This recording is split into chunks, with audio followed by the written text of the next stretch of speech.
Hey, I'm Killer Goose, and in this video I'm gonna force low-class homeless people to go to war. Stick to the end to find out who will win. That was a joke. But in this video, I will be making a game about war for the brainless game jam.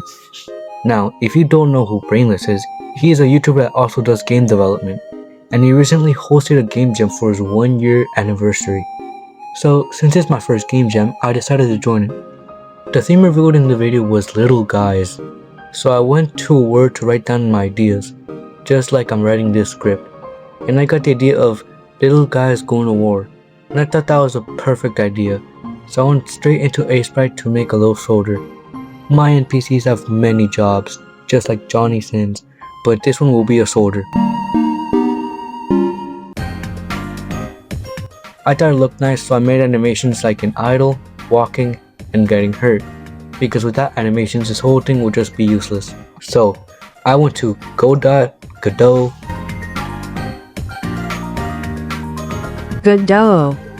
Anyways, I went to Godot to add the character into the game. I added the animations I made, and I also made it so the soldier follows my mouse. This will be important later, trust me. And we got 13 days to make this game. The next day, I made the enemies. Basically, it's like an army, and when you start, they attack each other. I made the add soldier button and the start. It's not working. After half an hour of trying to figure out what is going on, I moved the button just to find another button under it. That was the whole issue. Half an hour of trying to figure out what it was just for that. Oh, I'm about to crash out. I made a accept button, so when you add the number of soldiers you wanted to add, you could lock it in. Then I decided to start working on the sounds. There is obviously going to be damage. I made a hit sound effect. And this is the final sound. It's not bad, I kinda like it. I added it into the game and after my eardrums erupted, I lowered the volume. I also made a war cry sound effect where I just screamed attack into the mic like a crazy lunatic. I pitched it up and yeah, it's not bad. Anyways, I wanted to test what would happen if I added 600 soldiers. What could go wrong? Oh, my PC.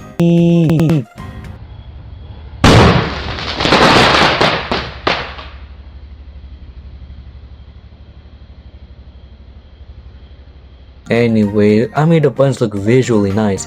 And talking about visually nice, I just remembered about the animation node, which I regret not using because it would have made the game 100 times better.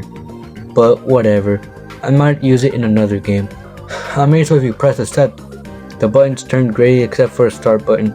And yeah, wow, there's 8 days left. Okay, we gotta hurry up. I need to finish this game, or else they might come after me. Anyways, just like you noticed when I first started this game, it's empty. Only the soldiers. I started working on the art for the background/battlefield.